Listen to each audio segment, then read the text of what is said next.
Ce qui est important, c'est de réussir à comprendre l'ensemble de la chaîne, comprendre tous les enjeux et après on peut avoir des niveaux, différents sur, certains aspects du métier. Le tout, c'est de tout appréhender, de pas avoir peur d'y aller, de monter en compétence sur certains aspects, et cetera. De s'appuyer sur des relais qui sont eux experts, qui font partie de l'équipe. Donc, voilà. Mais pour moi, la notion de full stack, elle est plutôt dans l'opération. Donc c'est-à-dire comment cette équipe, elle a de l'impact.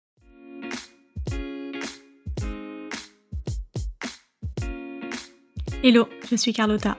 Bienvenue dans Product Marketing Stories, le podcast qui décrypte les méthodologies, partage des conseils et apprentissages concrets pour rendre compréhensible et accessible le product marketing. Pour cet épisode, j'accueille Lucie Casamidjian, Head of Product Marketing chez Skello. Lucie est l'une des pionnières du product marketing en France. C'est d'ailleurs elle qui lance le premier meet-up sur le sujet en 2019. Encore aujourd'hui, le rôle de PMM n'est pas toujours bien compris et sa valeur pas toujours bien estimée. Alors, j'ai demandé à Lucie de nous partager sa vision de ce rôle et de nous expliquer le concept de Full Stack PMM qu'elle a mis en place au sein de son équipe. Dans cet épisode, vous découvrirez ce que signifie être Full Stack PMM, la valeur que ça peut apporter et l'intérêt ou pas de l'implémenter dans votre entreprise, des conseils actionnables pour construire une équipe PMM performante, son retour d'expérience sur les interactions du product marketing avec les différents départements, et enfin, sa réflexion sur la communication à instaurer au sein d'une équipe PMM. Je laisse place à mon échange avec Lucie, qui j'espère vous donnera une meilleure compréhension du rôle du PMM et de la façon dont le product marketing peut apporter un maximum d'impact.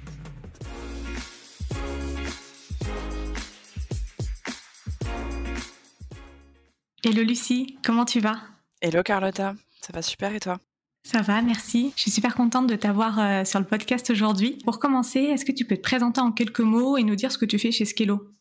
Alors donc je m'appelle Lucie Casamidjian, je fais du product marketing depuis, plus de 5 ans maintenant et je suis, Head of Product Marketing and Enablement chez Skello. Alors, Lucie, tu es là aujourd'hui pour nous partager ta vision du rôle du PMM et notamment nous expliquer le concept de Full Stack PMM. C'est un concept dont on n'entend pas beaucoup parler, mais qui pourtant permet vraiment d'accroître la valeur du product marketing dans les organisations, en tout cas de ce que j'ai compris. Et c'est vrai que cette notion de Full Stack, elle est surtout associée au métier de développeur ou de marketing, pour faire allusion un peu à cette notion de polyvalence. Ouais. Alors, pourquoi l'associer au métier de product marketing, justement ? C'est une très bonne question. En fait, c'est pas un terme qu'on utilise au quotidien. Nous, par exemple, en interne, on se définit pas forcément comme des full stack product marketers. Mais cette notion de full stack qu'on retrouve sur d'autres métiers comme en marketing ou en tech, en réalité, elle s'applique très bien à notre métier parce que c'est un métier tout simplement qui a de nombreuses dimensions mais qui a aussi de nombreuses facettes et expertises. Et en fait, ce qu'on retrouve souvent dans les entreprises, c'est on va avoir un product marketer qui va être plus spécialisé sur, par exemple, tous ces aspects de lancement, de rollout plan, etc. D'autres qui vont faire plus de l'enablement, d'autres qui vont travailler sur des verticales de secteur, d'autres qui vont travailler vraiment sur l'amont, plus de la strat, etc. C'est très variable en fait. Et du coup, cette notion de full stack, elle veut juste dire qu'en fait, on fait de tout. Voilà, tous ces éléments-là sont abordés du coup par l'équipe. Est-ce que du coup tu peux justement rentrer un peu plus dans le détail ? Tu dis tout, qu'est-ce que ça signifie ? C'est de la discovery à la delivery, qu'est-ce que tu entends par là ? C'est une très bonne question. Donc en fait, il y a 2 aspects, je dirais. Donc il y a vraiment cette partie, comment tu vas travailler, avec l'équipe produit et le product manager sur l'ensemble du cycle de développement de la fonctionnalité. Et quand je dis cycle de développement, je commence dès la phase de road mapping. Donc c'est-à-dire vraiment à quel moment tu vas te dire qu'il y a une opportunité spécifique pour bosser sur cette fonctionnalité. Donc là, c'est bien en amont. Donc le PMM, il va commencer à intervenir dès cette phase-là, commencer à se poser les bonnes questions de, justement, quel est le potentiel de cette fonctionnalité? Quel est le ROI, de ce potentiel développement? Est-ce que ça va du coup avoir un impact sur le market fit de telle ou telle verticale, par exemple? Est-ce que ça va avoir un impact sur la satisfaction de ma base client existante? Est-ce que ça va me permettre de débloquer des deals, par exemple? Voilà, vraiment se poser toutes ces questions-là, bien en avance de phase, donc quand on travaille sur la phase de road mapping. Et souvent, ce que je dis, c'est qu'en fait, le PMM est vraiment contributeur de cette roadmap. Il est absolument pas owner de cette roadmap. On est en fait uniquement des enablers. On est là pour apporter justement des éléments à cette grille de lecture, faciliter la prise de décision, mais en aucun cas, c'est le PMM qui fait la roadmap. Donc ça, voilà, juste pour nuancer et être certain que c'est que c'est très clair. Donc voilà, donc ça, c'est vraiment donc cette première phase-là, vraiment sur la partie road mapping. Ensuite, on va retrouver du coup toute la partie discovery, qu'on peut découper en 2 gros blocs. Si tu prends ton double diamant, tu as cette phase vraiment toute la partie research, analyse de la compétition, analyse du marché, etc. Et après, tu as une partie qui est plus idéation, et cetera, qui concerne moins le PMM. Mais nous, on va plus intervenir du coup sur cette première partie du double diamant, donc sur toute la partie analyse de la compétition. Là, ce qui est intéressant, c'est vraiment de comprendre comment le problème déjà, est-ce qu'il est adressé? Est-ce que d'autres l'adressent? Si oui, ils l'adressent, comment ils l'adressent? Comment ils se positionnent sur ce marché-là? Quelle stratégie de pricing, et cetera. Donc là, l'objectif, c'est au-delà d'un benchmark, hein. C'est pour ça que souvent, j'utilise pas ce terme-là. C'est pas juste dire tel type d'acteur fait ci, tel type d'acteur fait ça, et cetera. Ce qui est intéressant, c'est vraiment de mettre en place un système de mapping et de comprendre comment on se positionne les uns par rapport aux autres. C'est important d'avoir cette grille de lecture pour soi parce qu'ensuite, on va devoir la transmettre justement à nos clients prospects pour les aider à s'y retrouver dans ce marché. Donc ça, c'est vraiment une première partie qu'il faut faire du coup très en amont. Et ça peut entraîner du coup d'autres recherches, hein. On peut du coup se poser des questions sur la willingness to pay, la sensibilité au prix, enfin voilà. Après, ça peut entraîner d'autres types d'analyses. Ensuite, on va retrouver la phase de recherche utilisateur. Alors ça, enfin en fait, elle est pas, ça dépend vraiment de la problématique, hein. Il n'y a pas de nombre magique, de volume d'interviews à faire. Il n'y a pas d'obligation à faire de la research. Ça dépend de son niveau de certitude, de compréhension du problème. Si on a déjà énormément de retours et qu'on est vraiment très convaincu qu'il faut l'aborder comme ça, peut-être que des user tests, ça va suffire. Donc voilà, je pense que c'est important. La research, c'est vrai que c'est toujours quelque chose qui plaît aux gens du produit. Ouais, c'est vrai. Toujours se poser la question de est-ce que je le fais pour me faire plaisir ou est-ce que je le fais parce que j'ai vraiment des hypothèses que je souhaiterais confirmer. Donc ça, c'est vraiment, je pense, un point important à garder en tête parce que c'est souvent ce qu'on aime bien, quoi. Enfin, en tout cas, dans la majorité des cas, on aime bien cette phase-là. Et là, le rôle du PMM, ça va être justement d'aller chercher ce qu'on appelle les préférences utilisateurs. Alors, je tiens juste à préciser que chez Skello, le PMM est absolument pas honneur non plus de la recherche. Alors, chez nous, on n'a pas du X-Researcher. C'est une discipline, la recherche, qui concerne un peu tout le monde, hein, finalement, parce qu'on a tous quelque chose à aller chercher, quelque chose à aller trouver, quelque chose à aller confirmer. Donc, ça va être vraiment, nous, c'est vraiment tripartite, hein. C'est le designer, le PM et le PMM. Donc, ça veut pas dire qu'on fait tout le temps à 3 les interviews et qu'on parle tous en même temps. C'est absolument pas comme ça qu'il faut l'imaginer. Mais voilà, mais en fait, on cherche tous à confirmer certaines hypothèses. Justement, le guide d'entretien, il est travaillé ensemble, les interviews sont bien retranscrites, bien enregistrées, et cetera, pour faire en sorte que tout le monde trouve la matière dont il a besoin pour effectuer son analyse. Et parce que ce qui est important, souvent, c'est pas très clair. On peut le voir souvent entre le qu'est-ce que cherche le PM, qu'est-ce que cherche le PM dans une phase de recherche. Et moi, j'aime bien le décrire comme ça. Il y a le qu'est-ce que j'ai besoin de faire et le qu'est-ce que je veux que ça m'apporte. Et en fait, c'est vraiment ça la nuance. Nous, on va aller chercher sur le qu'est-ce que je veux que ça m'apporte. Donc, La voilà. proposition de valeur qu'on veut mettre en avant et Exactement. Mais je dirais même en avant de la proposition de valeur parce qu'en fait, la proposition de valeur, c'est l'output en fait de l'analyse de la compétition, le marché et la recherche. En fait, ce qui va ressortir de cette recherche utilisateur, c'est uniquement des préférences. Et en fait, les préférences, elles vont aussi varier en fonction des types de personas, et cetera. Enfin voilà. Et après, quand on va du coup choisir et cibler, on va dire voilà, pour telle typologie de personnes, ils sont sensibles à tel type de facteurs. On sait que c'est des choses qui les motivent, ils aspirent à ça. Par rapport au marché, et cetera, qu'est-ce que proposent les autres? Comment moi je peux me distinguer? Est-ce qu'il y a une place sur ce marché-là, et cetera? Et ensuite, tu as du coup ton travail autour de la proposition de valeur. Mais je pense qu'il faut pas se dire que direct je fais ma recherche et j'ai ma proposition de valeur. oui, bien sûr. Parce que là, on risque d'oublier beaucoup de facteurs. Et souvent, ce qu'on voit, ce qui est difficile, c'est de passer du coup de cette étape de je fais ma recherche, j'ai un peu des indications sur quelles sont les attentes, et ensuite consolider l'output pour une personne dédiée sur un marché précis. Et c'est vraiment la gymnastique cérébrale. C'est clair. Donc ça, c'est vraiment sur la phase amont, si je puis dire. Du coup, si je résume dans la partie amont, on a la première partie qui va être le road mapping, ensuite l'analyse de la concurrence, et enfin, on va finir par, si c'est nécessaire en tout cas, la user research pour vraiment confirmer tous nos a priori, tout ce qu'on aimerait savoir et pouvoir le valider avec le PM, le product designer et le PMM qui travaillent ça ensemble. Exactement. C'est tout à fait ça. Super. Alors du coup, après, on passe sur la partie aval, j'imagine. Ouais, c'est ça, tout à fait. Donc, en théorie, il se passe d'autres choses, hein, après ça, donc on a toute une partie d'idéation, et cetera. Je rajouterais juste que c'est important de commencer à créer de l'alignement en interne dès ce moment-là. Souvent, c'est quelque chose qui est souvent difficile pour tout PMM, hein. Enfin voilà, on a quand même un travail où on doit effectuer énormément d'alignement, aligner les enjeux, communiquer sur ce qui est en train de se faire côté produit, et cetera. Et moi, en général, ce que j'aime bien faire, c'est quand même dès cette partie-là, partager du coup l'output de la recherche. Donc même si la solution n'est pas définie, ça permet au moins aux équipes revenus, sales, customer experience, etc., d'être déjà embarquées un peu dans l'histoire, dans le problème qu'on a envie de résoudre et c'est surtout le moment idéal de récupérer aussi leurs insights, terrain, s'ils en ont et pourquoi pas nous dire: «Ah mais tiens, tu as pas parlé à un tel qui avait un cas, voilà, très similaire, je pense que ça pourrait être intéressant pour toi». Donc ça, c'est je pense qu'avant de partir en phase de solution, donc il y a quand même ces phases d'alignement qui sont, nécessaires et qui font partie intégrante de notre métier, qui sont rythmées du coup tout au long de ce cycle de développement et j'insiste juste sur ce moment-là, parce que bien souvent ce qu'on voit, c'est que ça arrive trop tard. Mmh. Et là, moi, je trouve qu'en général, c'est le bon moment pour en tout cas les embarquer sur un sujet. Donc voilà. OK, super clair. Donc ensuite, on va commencer, cette phase, d'idéation. Donc là, c'est pas du tout le rôle, du PMM, de faire ça. Bien sûr, on a un avis, on peut nous poser, la question et cetera. Mais bien sûr, c'est vraiment le PM et le designer qui sont vraiment, honneurs de cette phase-là. Donc en général, voilà, il y a plusieurs protos et cetera. Nous, la seule chose, en fait, où on va nous demander un petit peu, notre avis ou ce qu'on va regarder, c'est on va s'assurer que l'expérience finale, elle répond quand même à ses préférences utilisateurs. Si j'avais envie d'un truc, je sais pas moi, simple, rapide et sécure et que, c'est hyper flexible, hyper complet, mais que, il y a 27 étapes, pour arriver à l'output, on va dire: «Peut-être que» voilà. Bon, bien entendu, c'est des éléments qu'ils ont en tête et ils les prennent en considération quand ils sont dans cette phase d'idéation. Donc voilà, c'est juste, on va avoir un regard sur cette partie-là, mais on n'est absolument pas owner. Sur la partie copywriting, on peut contribuer, on n'est absolument pas owner non plus. Chez nous, c'est le designer qui est owner de cette partie, copywriting. On va juste, en fait, ici s'assurer de la consistance des messages. C'est-à-dire que si, en fait, enfin, il faut imaginer que son produit, c'est un canal, hein, comme tant d'autres et c'est important d'avoir de la consistance entre l'un et l'autre. Donc si, par exemple, on décide de faire, moi, je sais pas, une modèle de discovery, une modèle d'upsell ou juste même un subtitle qui présente un peu les bénéfices, il faut s'assurer quand même que ce soit en lien avec la value prop. Donc voilà.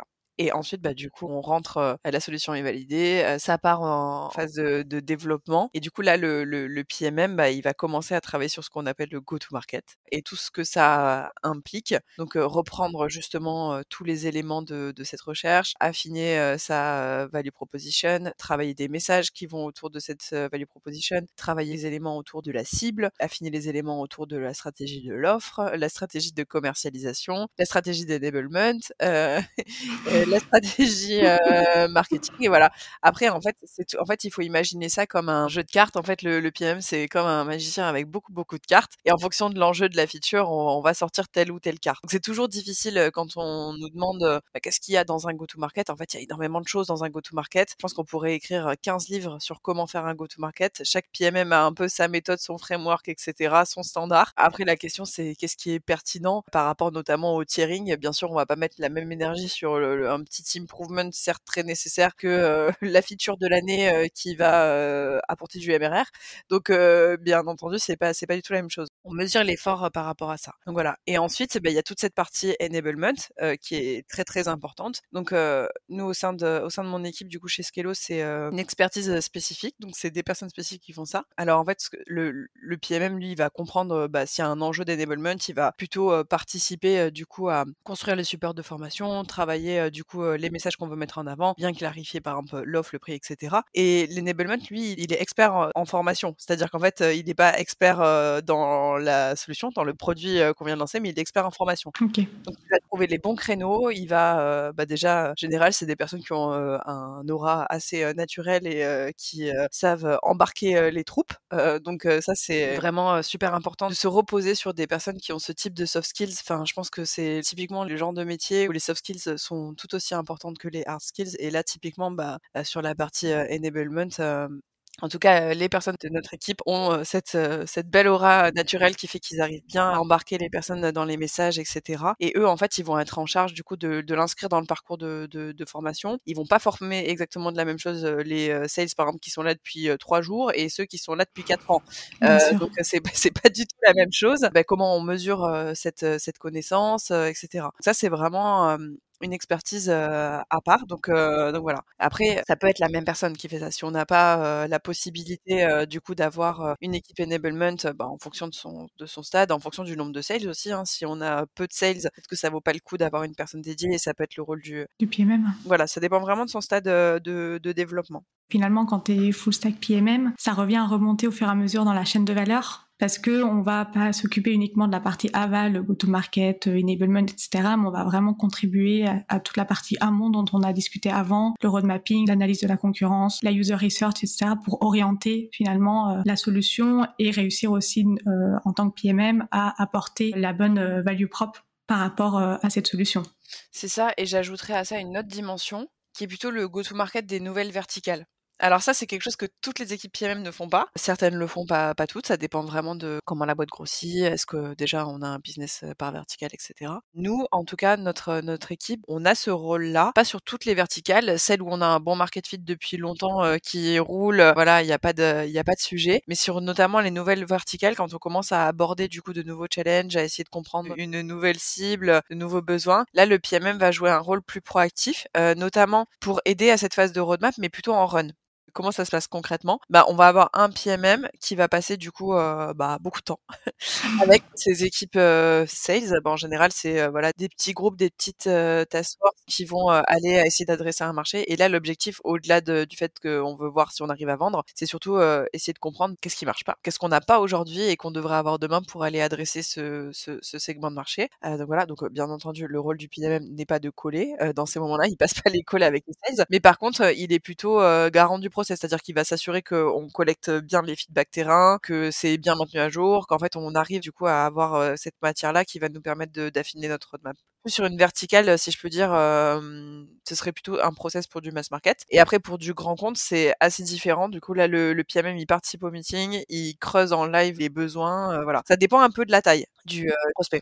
OK, et après tous les besoins, enfin tout ce qu'on remonte finalement, toutes les informations qu'on a, on va les faire remonter et les partager aux équipes, produits notamment pour travailler cette solution-là, prioriser potentiellement des features et cetera, c'est ça? C'est exactement ça. OK. C'est exactement ça. Super clair. Il y a une question qui me vient, parce que là on se dit, bon bah c'est parfait en fait, full stack PMM c'est ce qu'il faut. Pour autant aujourd'hui, beaucoup d'organisations ont des PMM qui sont segmentés par spécialité, et c'est vrai qu'aujourd'hui on a un peu cette image de il faut être expert un peu d'un domaine, et de l'aspect couteau suisse est pas forcément toujours bien vu ou en tout cas valorisé. Quel est ton avis là-dessus du coup? Moi, mon avis, c'est que j'aime bien le couteau suisse. C'est marrant, j'ai pas du tout le même regard là-dessus. Moi, je pense qu'on dévalorisera jamais le fait d'avoir, multiples expertises. Après, je pense qu'il faut pas se leurrer, hein. On va jamais trouver un PMM qui est fort en tout, hein. Bien sûr. Ce qui est important, c'est de construire une équipe avec des forces différentes. Et ça c'est essentiel. Donc c'est-à-dire que enfin, typiquement aujourd'hui, nous dans notre équipe, on a Paul par exemple qui vient plutôt de la partie, sales, c'est un ancien sales lead, donc voilà, il a des skills, spécifiques qui lui servent dans son métier, chaque jour. Par exemple, Chloé, c'est plus une experte, du marketing, à la base, avec une sensibilité produit. Donc en fait, elle apporte aussi quelque chose de très complémentaire. Et après, on va avoir, Jean-Philippe qui a eu vraiment cette expertise, enablement, Laïla, qui a une expertise, sales enablement et Laurette qui a une expertise, knowledge, produit et moi qui ai un background plutôt, produit. En fait, cette équipe-là, elle a vraiment des compétences très variées. En fait, c'est-à-dire qu'ils sont chacun, uniques dans leur, spectre de compétences et c'est ça qui fait que cette équipe, elle fonctionne et qu'on arrive à adresser du coup toute cette chaîne. Je ne pense pas qu'on peut trouver quelqu'un qui est expert en roadmap, en vertical, marché, en discovery, en go-to-market, en enablement, en parcours de formation. Sinon faut nous le dire là. Franchement, si vous l'avez, mais gardez-le, parce que vraiment, c'est une perle. Donc voilà. Non, non, je pense que mais c'est comme pour les devs, en fait, on parle souvent de dev full stack. Faut pas croire qu'ils sont ils sont, experts dans absolument tout. Tout le monde a des forces, tout le monde a des faiblesses. Ce qui est important, c'est de réussir à comprendre l'ensemble de la chaîne, comprendre tous les enjeux et après on peut avoir des niveaux, différents sur, certains aspects du métier. Le tout, c'est de tout appréhender, de pas avoir peur d'y aller, de monter en compétence sur certains aspects, et cetera. De s'appuyer sur des relais qui sont, eux, experts, qui font partie de l'équipe. Donc voilà. Mais pour moi, la notion de full stack, elle est plutôt dans l'opération. Donc c'est-à-dire comment cette équipe, elle a de l'impact. Donc en fait, on a de l'impact sur l'ensemble de la chaîne. On aborde ces aspects-là. Après, dire que tout le monde est expert en tout, ce serait faux et prétentieux. Donc voilà, je pense qu'on peut choisir son domaine d'expertise, un peu son dada sur toute cette chaîne et cette multitude de choses à faire et après, bah, essayer de développer, d'autres expertises et cetera. Mais je pense que c'est aussi intéressant d'aller un peu, bah, voir ce qui se passe, plus en amont de la chaîne, plus en aval et cetera. Avoir cette curiosité, justement d'aller explorer l'entièreté de son métier. Mais ça dépend en fait, la notion de full stack, elle dépend vraiment de s'il y a un intérêt pour ça aussi. Enfin, ce que je veux dire, c'est qu'il faut pas que potentiellement les personnes qui vont écouter ce podcast, qui font potentiellement que du go to market ou potentiellement que des roll-out plan, se disent: «Oh là là, bah, en fait, je suis pas, un vrai PMM» ou je sais pas, quelque chose comme ça. C'est faux, en fait. C'est-à-dire qu'en fait, chaque, aspect de ce métier-là, c'est vraiment une discipline PMM forte. La question, c'est est-ce que ça a un intérêt pour la boîte ou pas d'aller aborder tous ces aspects-là? Peut-être qu'en fait, les problématiques autour de l'offre, bah, ça va peut-être plus être tiré par la strat dans certaines boîtes. Pareil sur l'analyse de la compétition, peut-être que c'est pas le PM qui fait ça, que c'est quelqu'un d'autre. Ça dépend de beaucoup de choses, bah, du niveau de seniorité, du rôle de la mission, et cetera. Le tout, c'est que quelqu'un le fasse. Et c'était un peu une des questions que j'avais aussi, c'est est-ce que justement cette approche elle est pertinente pour tout type d'entreprise et du coup en fait ça dépend vraiment du besoin, des missions qu'on veut que le PMM fasse, où il y a de la place par rapport au reste de l'organisation finalement. Oui, c'est ça. En fait, c'est exactement ça et ça dépend aussi de l'expertise de cette équipe IMM. Si par exemple, elle a pas l'expertise, je sais pas moi, pour la partie, discovery ou enablement, bah, peut-être que c'est ailleurs et c'est pas grave. Voilà. C'est juste, il faut que ce soit fait. Après qui le fait? La personne la plus à même de le faire. Bien sûr.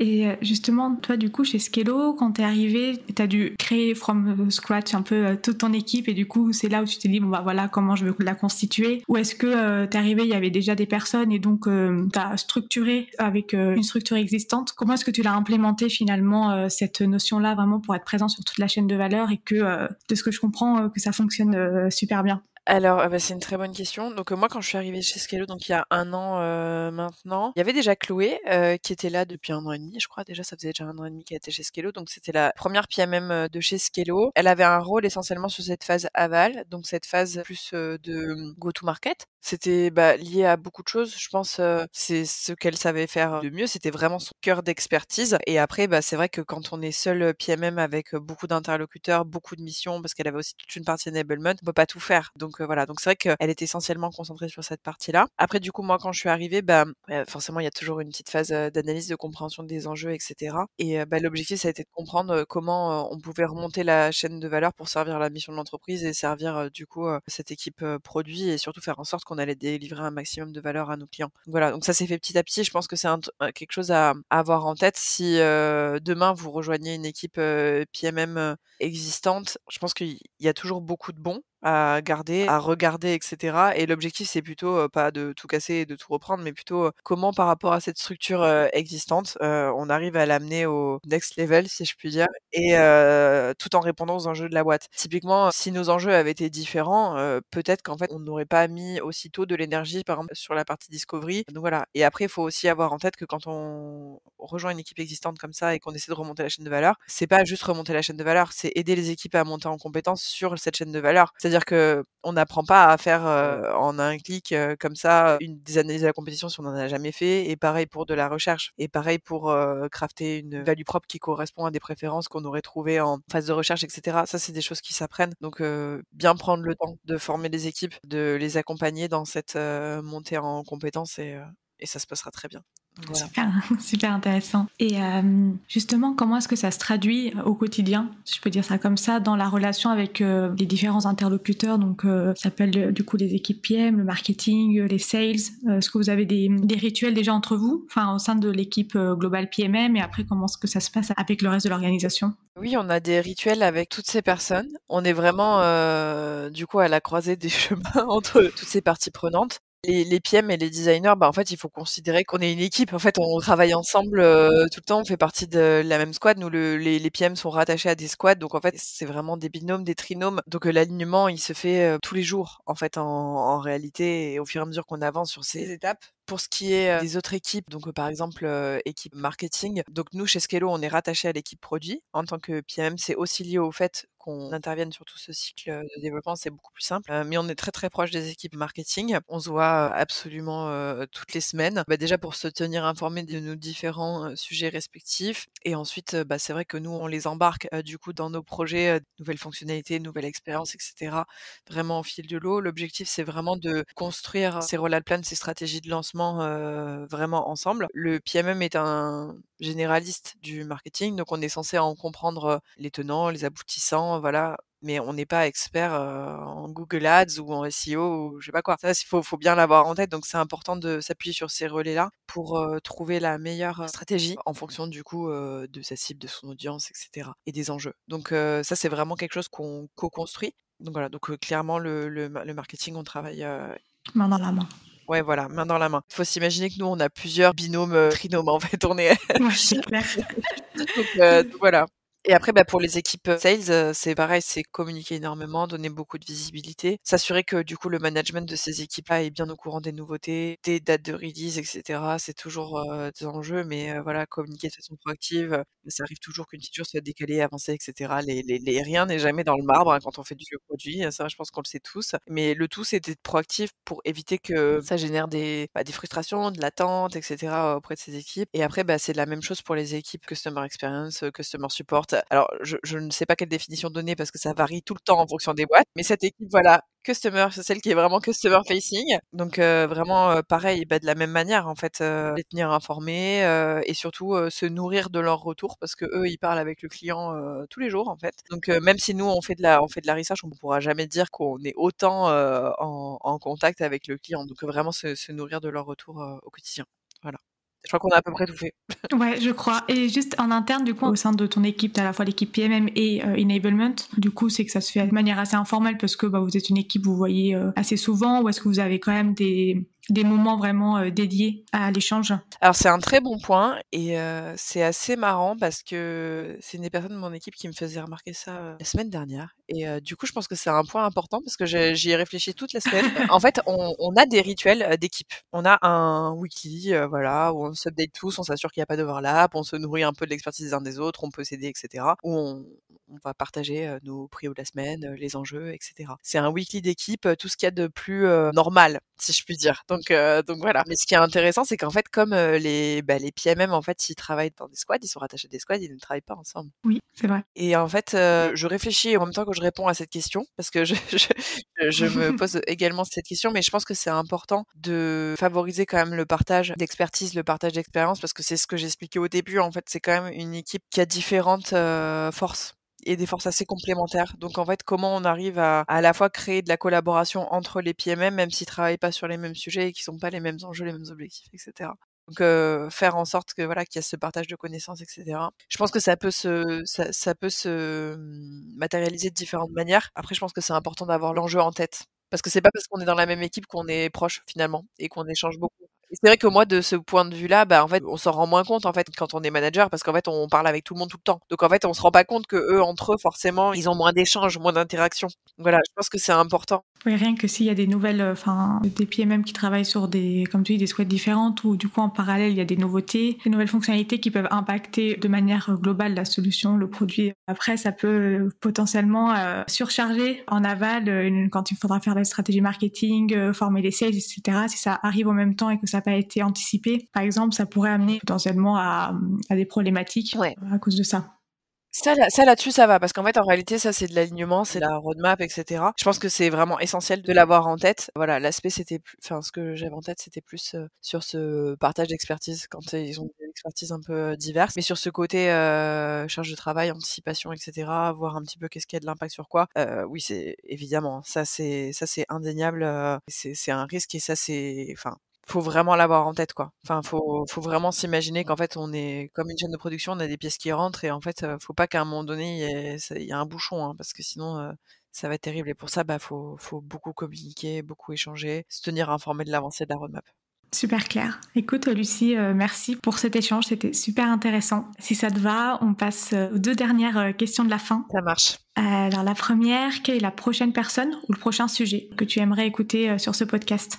Alors la prochaine personne ou le prochain, sujet, donc c'est pas une personne en particulier, mais c'est plutôt un type de profil, je pense, qui moi m'intéresserait. C'est marrant parce que je me suis rendu compte assez tard en fait, dans ma carrière, bien qu'elle soit pas très longue pour le moment, qu'en fait les personnes qui m'inspiraient le plus dans mon quotidien, c'était en fait les premiers PMM des boîtes, soit plutôt des CEO. Et en fait, je pense que c'est quelque chose où on oublie parfois, mais en fait, bah, la première personne qui va justement chercher ce market fit, qui se pose ces questions-là, bah, c'est souvent un founder et je pense que ce serait intéressant de comprendre, enfin, d'avoir un peu ce sujet-là de go to market, de market fit, mais pour des boîtes très early stage. C'est un exercice qui est très difficile et très différent de ce qu'on fait en tant que PMM quand on est dans une boîte établie qui a déjà un market fit. Et ça, c'est très, très difficile et franchement, je pense que ça aura beaucoup de valeur pour, bah, n'importe quel PMM et n'importe quel, entrepreneur, qui monte sa boîte et qui se pose ces questions-là. Parce que c'est vraiment, et finalement, il y a quand même, peu de partage, je trouve, à ce sujet-là et ça m'intéresserait beaucoup, j'avoue.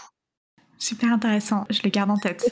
Et la deuxième question, est-ce que tu as une ressource ou un livre que tu recommandes? Je pense que, en fait, ça dépend au stade où on en est dans le PMM. Je pense que quand on commence, quand on démarre, il y a quelques bouquins assez théoriques qui sont pas mal, Product Marketing Debug, etc. Vraiment, pour commencer, c'est très très bien. Et après, moi, ce que je conseillerais, c'est vraiment, si c'est pour gagner en expertise, vraiment se senioriser. Je pense que les bouquins ont leurs limites parce que ça reste quand même très, ça enfonce quand même beaucoup de portes ouvertes quand on fait ce métier-là depuis longtemps. Alors, je dis pas, c'est peut-être les bouquins que j'ai lus, peut-être qu'il y a un bouquin mystérieux dont en cours d'écriture que j'aurais pas lu, hein, qui qui vraiment va bientôt arriver et qui répond à ça. Mais je trouve qu'en tout cas dans la littérature, ça manque souvent de concret et mais c'est aussi lié au fait que en fait ce qu'on a dans la littérature, c'est beaucoup du PMM fait par des Américains. En fait, c'est pas tout à fait la même chose. Donc voilà. Et donc moi, je vous conseillerais tout simplement si vous voulez monter en compétences et que vous êtes déjà PMM, en fait, juste, parler avec d'autres PMM et surtout parler avec des PMM qui n'ont pas la même définition que vous du PMM.